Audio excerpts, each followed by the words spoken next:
സ്വപ്ന സുരേഷിന്റെ വെളിപ്പെടുത്തലിന്റെ അടിസ്ഥാനത്തിൽ മുൻ മന്ത്രിയും CPI നേതാവുമായ കടകംപള്ളി സുരേന്ദ്രനെതിരെയും അന്വേഷണം. സ്വർണ്ണക്കടത്ത് കേസിലെ പ്രതിയായ സ്വപ്ന സുരേഷ് നടത്തിയ വെളിപ്പെടുത്തലിന്റെ അടിസ്ഥാനത്തിലാണ് ഈ അന്വേഷണം. കടകംപള്ളി സുരേന്ദ്രൻ മോശം സന്ദേശങ്ങൾ അയച്ചുവെന്ന സ്വപ്നയുടെ വെളിപ്പെടുത്തലിൽ അന്വേഷണം വേണമെന്നാണ് പരാതി. കോൺഗ്രസ് നേതാവും DCC വൈസ് പ്രസിഡന്റുമായ M. മുനീർ നൽകിയ പരാതി അന്വേഷണത്തിനായി സിറ്റി പോലീസ് കമ്മീഷണർക്ക് കൈമാറി.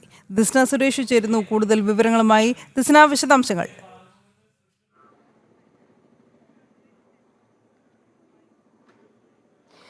നിലവിൽ നമുക്ക് അറിയാൻ സാധിച്ചത് സിറ്റി പോലീസ് കമ്മീഷണറുടെ നേതൃത്വത്തിൽ രഹസ്യമായാണ് ഇത്തരത്തിലുള്ള ഒരു അന്വേഷണം നടക്കുന്നത് എന്ന് തന്നെയാണ്. ഈ സ്വപ്ന സുരേഷിന്റെ വെളിപ്പെടുത്തലുകൾക്ക് പിന്നാലെ കുറേയേറെ വിവാദങ്ങൾ ഉയർന്നു വന്നിരുന്നു.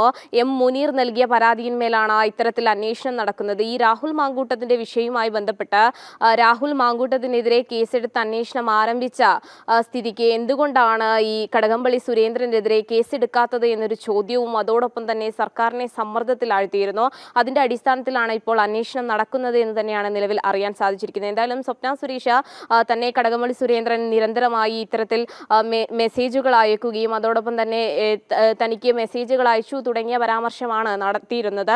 അത്തരത്തിലൊരു ആരോപണവുമായാണ് സ്വപ്ന രംഗത്ത് വന്നിരുന്നത്. അതിന്റെ അടിസ്ഥാനത്തിലാണ് ഇപ്പോൾ അന്വേഷണത്തിന് ഉത്തരവിട്ടിരിക്കുന്നത് എന്ന് തന്നെയാണ് നിലവിൽ നമുക്ക് അറിയാൻ സാധിച്ചിട്ടുള്ളത്.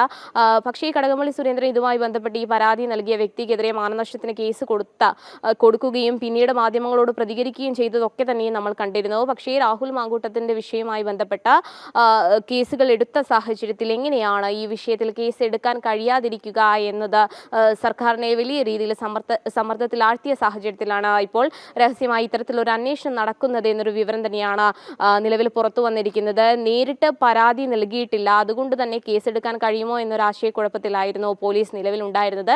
പക്ഷേ മാങ്കൂട്ടത്തിന്റെ വിഷയവുമായി ബന്ധപ്പെട്ട് കേസെടുത്ത സാഹചര്യത്തിലാണ് ഇത്തരത്തിലൊരു അന്വേഷണം പ്രഖ്യാപിച്ചിട്ടുള്ളത്. ശരി.